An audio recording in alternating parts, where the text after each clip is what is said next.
오늘의 주요 뉴스입니다.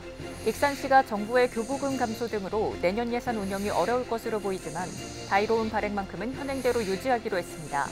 이에 따라 내년에도 올해와 같이 5천억 원 규모가 발행될 것으로 전망됩니다. 시는 시민 10명 중 8명이 쓰고 있고 지역경제 순환 효과가 커 다이로움 사용이 위축되지 않도록 하겠다는 방침입니다. 내년 국회의원 선거 예비후보 등록이 다음 달 12일로 다가온 가운데 군산이 민주당 경선의 최대 격전지로 떠오르고 있습니다. 군산은 3명의 전현 국회의원과 중앙당 당직을 맡고 있는 변호사 1명 등이 출사표를 던지고 활동을 벌이고 있습니다.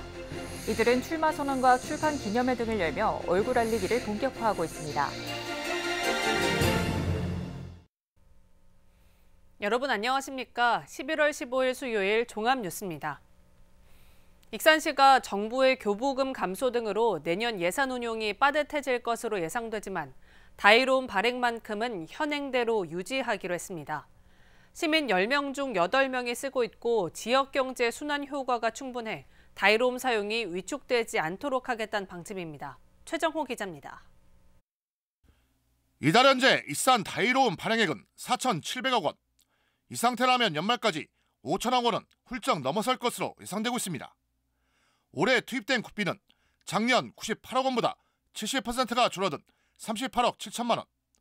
현재 국회에서 정부가 전액 삭감한 지원 예산을 다시 살리려는 움직임이 있지만 상황이 여의치 않으면 내년에는 한 푼도 받지 못할 수 있습니다.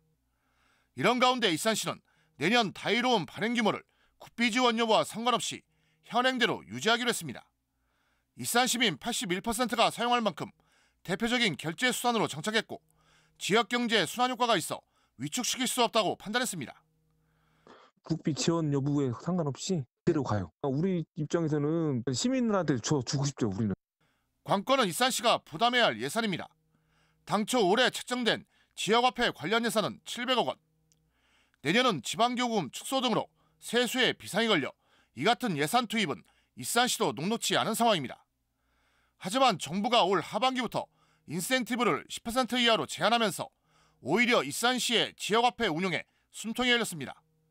올해의 경우 시 투입 예산 700억 원 중 절반가량을 사용하지 않아도 됩니다. 이에 익산시는 내년에 400억 원 정도 투입하면 다이로움 발행 규모를 지금처럼 유지하고 특정한 정책 사업에 한해 추가 인센티브도 제공할 수 있을 것으로 보고 있습니다. 지역 시민사회단체도 다이로움 발행 규모가 축소되지 않는 것을 반기고 있습니다. 경기 침체 속에 어려움이 가중된 지역 상권에 다이로움이 단비로 작용하고 있다고 판단하고 있습니다.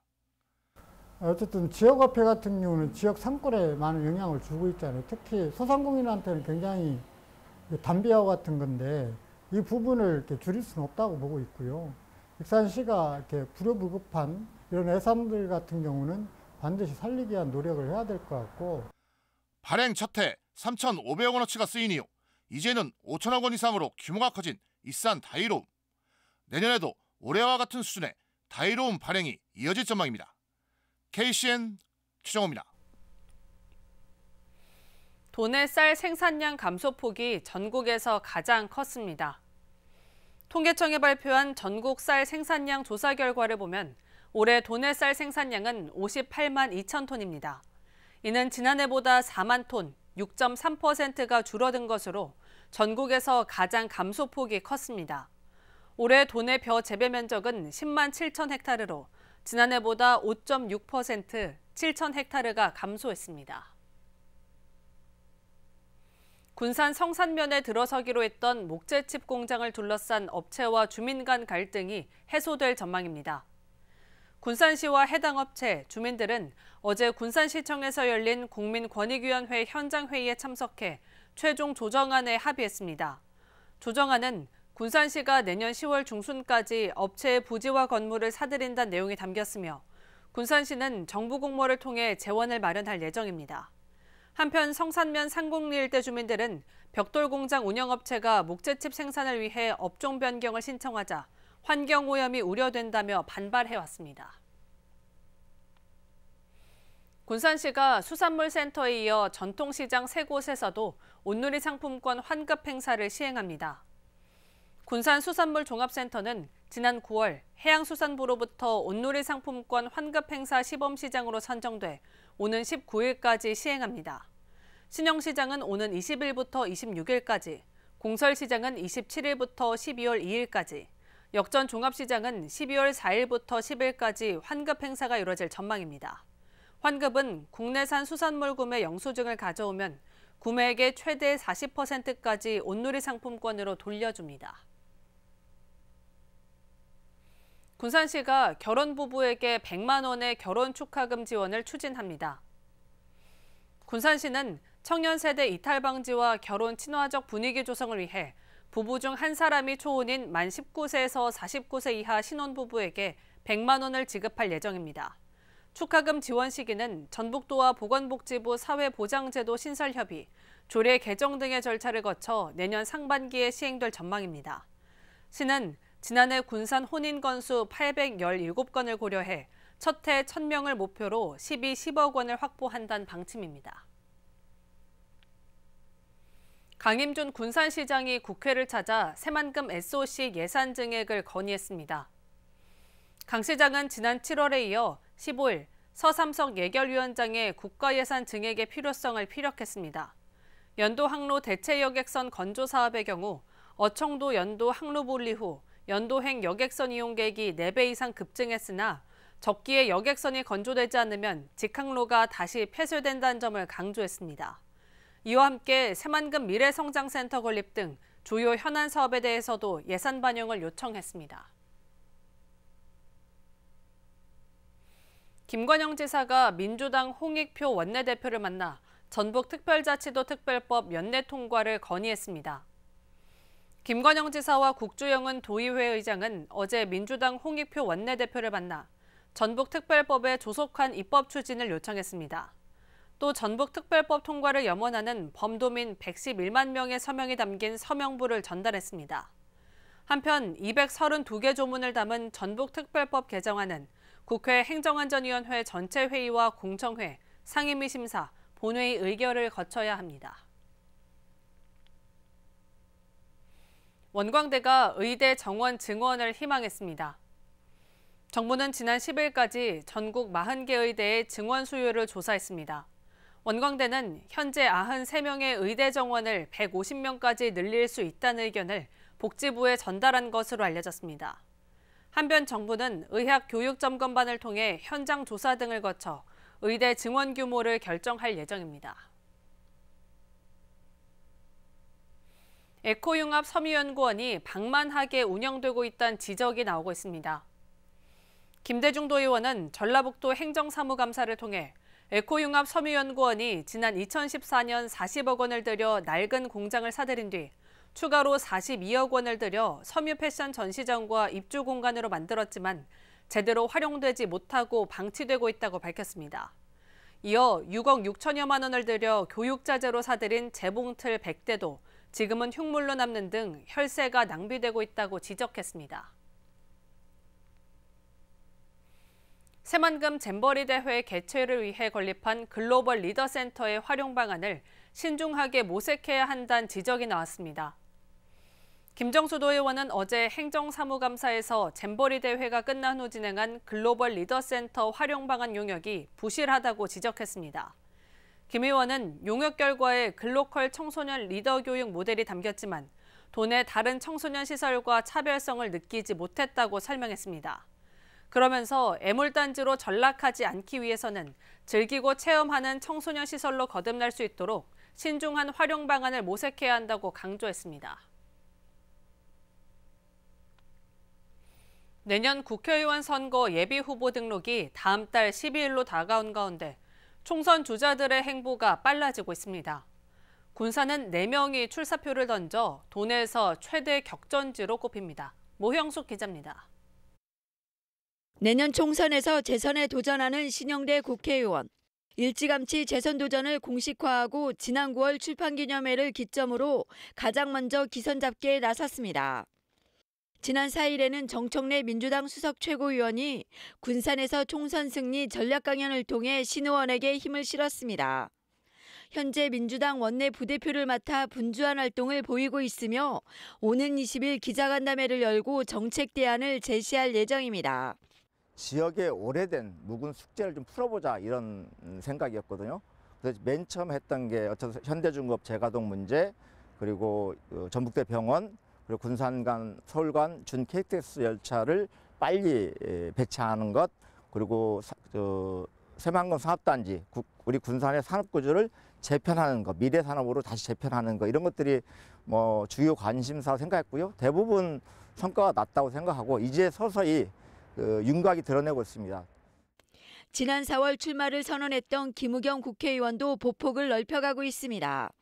민주당 비례대표인 김 의원은 기자간담회에서 민주당의 심장인 호남과 전북의 정치가 예전만 못하다며 새로운 리더십으로 새로운 활력을 불어넣겠다고 밝혔습니다.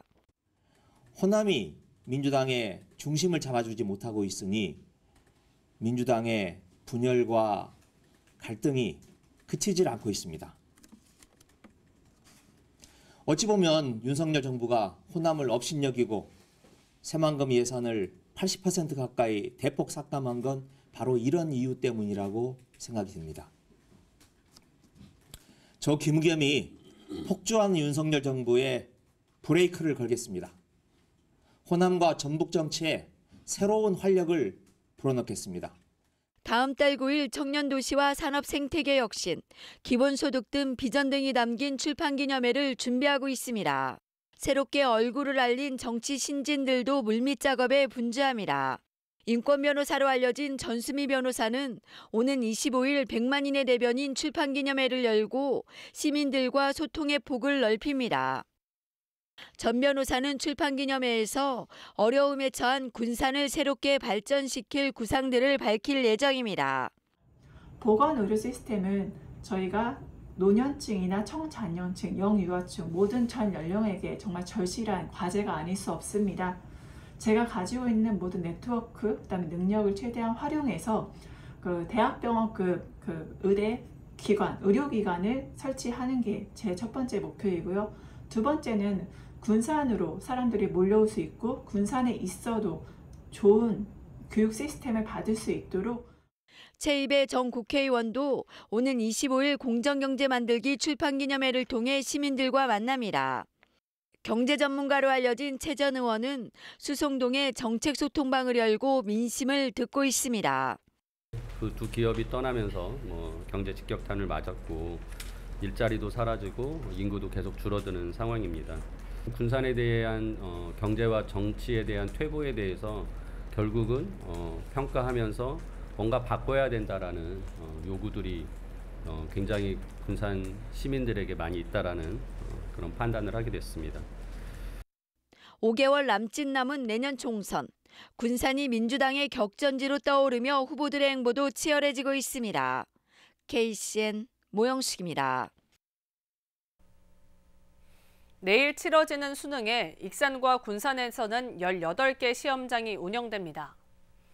또 익산 2,558명, 군산 2,250명이 응시할 예정입니다. 이는 지난해보다 24명이 준 겁니다. 올해 수능부터는 코로나19 확진자라도 시험장에서 마스크를 착용한 채 수능을 치르게 되며 다만 점심 식사는 별도의 공간에서 하게 됩니다. 수능 성적 통지는 다음 달 8일에 이뤄집니다. 한편 오늘 오전 10시 각 학교별로 수험생 예비 소집이 이뤄져 주의사항 교육과 함께 수험표가 배부됐습니다. 전북경찰청과 전북소방본부가 수능 시험장 교통 안전대책을 마련했습니다. 전북경찰청은 도내 시험장에 인력 400여 명과 순찰차 등을 집중 배치합니다. 또 수험생이 탄 차는 통행 우선권을 부여해 제때 시험장에 들어갈 수 있게 할 방침입니다. 전북소방본부는 간호사나 응급구조사 자격을 갖춘 소방공무원 66명을 각 시험장에 배치하기로 했습니다. 고창군 해리면 한우 농가에서 럼피스킨이 발생했습니다. 도 정밀검사반이 고창 럼피스킨 발생 농가 반경 3km 내 농가를 예찰하던 중 해리면 소 농가에서 럼피스킨 양성이 확인됐습니다. 이에 따라 해당 농가 소 38두는 살처분에 들어갔습니다. 익산의 한 여자고등학교 기숙사에서 불이 나 학생들이 대피하는 소동이 벌어졌습니다.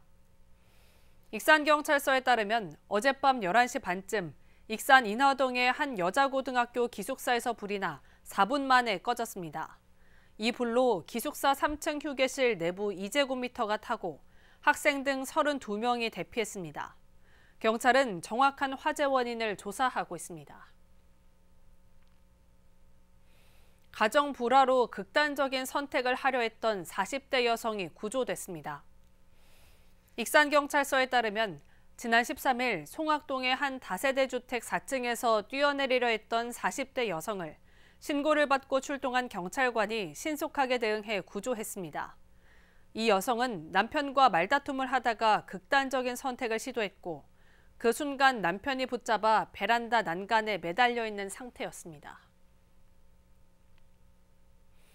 익산의 한 원룸 건물에서 불을 지르고 주민을 흉기로 위협한 50대가 항소심에서도 실형을 선고받았습니다.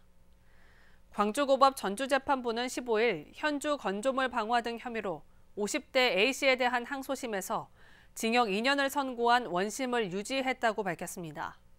A씨는 지난 3월 자신이 거주하던 원룸 건물에 불을 질렀고 지난 7월 유리잔을 깨트리는 등 소란을 피워 이에 항의하는 주민을 흉기로 위협한 혐의를 받아왔습니다. 익산시의회 정책지원관 2명이 사직하면서 다음 달에 추가 채용이 진행될 예정입니다. 익산시의회에 따르면 기획행정위원회에 배치됐던 정책지원관 2명이 개인적인 사유로 사직서를 제출했습니다. 이에 따라 익산시의회는 다음 달 중에 채용 공고를 낼 예정입니다. 한편 익산시의회는 개정된 지방자치법에 따라 정책지원관 12명을 둘 수 있습니다. 계속해서 전북권 뉴스입니다. 전북시군구 공무원 노동조합 연합회는 15일 전북도청 앞에서 기자회견을 열고 공무원을 폭행한 언론인에 대한 엄중 처벌을 촉구했습니다. 노조에 따르면 도내 한 지역신문 소속 A기자는 지난 9월 5일 남원시청 환경과 사무실을 방문해 폐기물 단속을 요구했습니다. 이 과정에서 담당 공무원과 A기자 사이에서 설전이 오갔고 언성이 높아지자 이를 말리던 다른 공무원의 멱살을 잡는 등 행패를 부렸다고 노조는 설명했습니다. 노조는 A기자를 언론인이라고 인정할 수 없다며 해당 언론사에 징계 조치와 사과할 것을 촉구했습니다. 전북도는 15일 지방세 및 지방행정제재 부과금 고액 상습 체납자 명단을 누리집과 위택스에 공개했습니다. 공개 대상은 체납액 1,000만 원 이상을 1년 이상 납부하지 않은 295명입니다. 전체 체납액은 99억 원으로 개인 최고 체납액은 2억 원, 법인은 3억 원입니다. 순천군이 SSR과 함께 발효 테마파크에 대규모 관광시설을 조성하기로 협약을 체결했습니다. 15일 순천군에 따르면 SSR은 순창읍 백산리 발효 테마파크 내 2만 2천 제곱미터 부지에 총 182억 원을 들여 물놀이 시설과 텐트 구역, 글램핑 30동 등 위락시설을 지을 예정입니다. 내년 8월 개장할 예정으로 발효 테마파크와 함께 체류형 관광산업에 기여할 것으로 기대되고 있습니다. 지금까지 전북권 뉴스 김은서입니다. 옥도면 연도해역에 참담치 칩회 10만 마리가 방류됐습니다. 시에 따르면 이번 참담치 방류는 토종홍합 참담치 자원량 회복을 위해 도내 최초로 시행됐습니다. 방류한 참담치 10만 마리는 인천수산연구소로부터 무상 분양받은 것으로 우량 어미로부터 유생을 받아 약 6개월간 사육한 크기 1cm 내외의 우량 칩회입니다.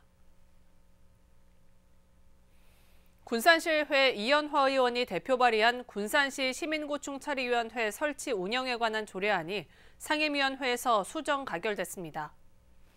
조례안은 위원회의 기능과 구성, 고충민원의 조사와 처리 등에 대한 사항 등이 담겼습니다.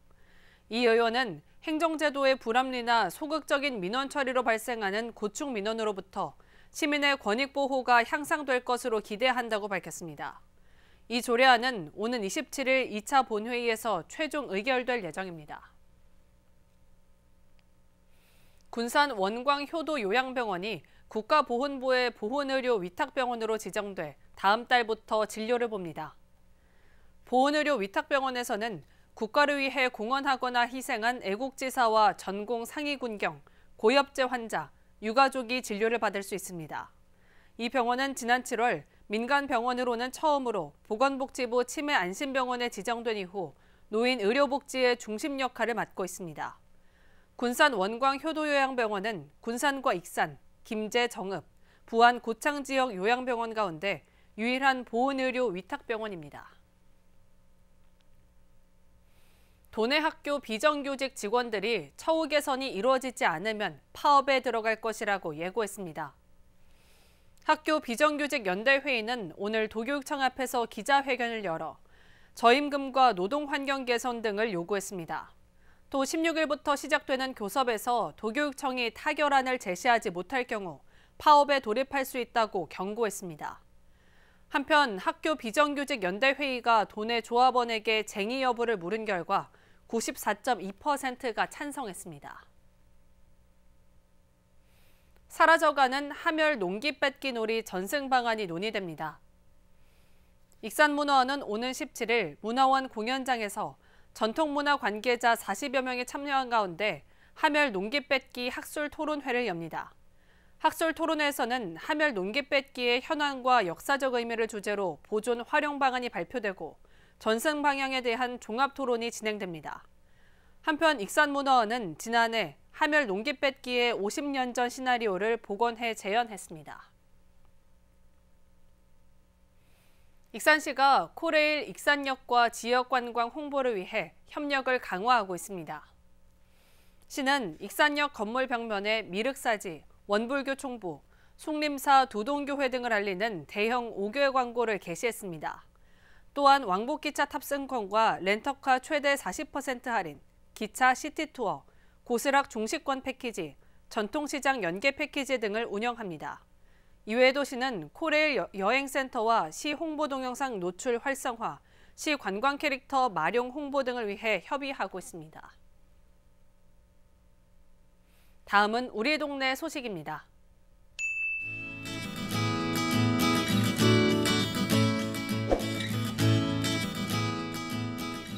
전주시 팔복동에 위치한 주식회사 성실이 군산의 취약계층 아동을 위해 1,500만 원 상당의 의류를 전달했습니다. 성실의 박연숙 대표이사는 추운 겨울이 다가옴에 따라 사회 경제적으로 어려움을 겪고 있는 지역 내 영유아와 아동 가정에게 의류를 통해 따뜻한 온정을 나누게 되어 기쁘게 생각한다고 밝혔습니다.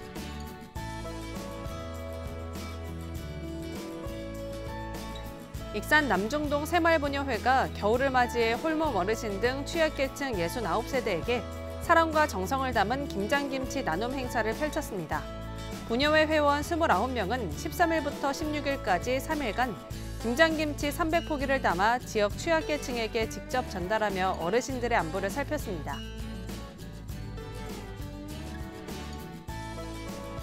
익산시 오산면에 자리한 장산교회는 지난 14일 어려운 이웃을 위해 써달라며 햅쌀 10kg 42포를 오산면에 기탁했습니다. 이날 전달된 백미는 독거노인과 저소득층, 복지 사각지대에 놓여있는 어려운 이웃 40여 세대에 전달될 예정입니다. 이어서 내일의 날씨입니다.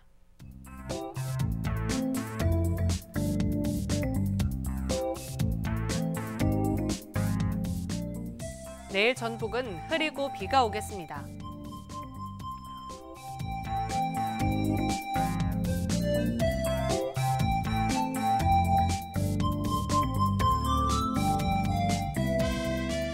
내일 도내 기온은 0도에서 12도까지 오르겠습니다.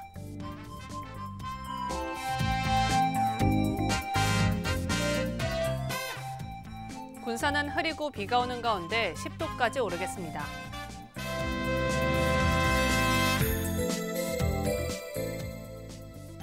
익산도 흐리고 비가 오는 가운데 10도까지 오르겠습니다.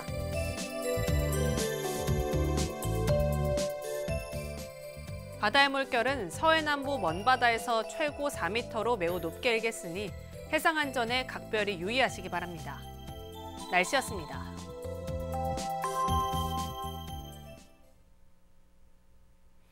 이상으로 KCN 종합뉴스를 마칩니다. 정확한 보도로 늘 함께하겠습니다. 시청해주신 여러분 고맙습니다.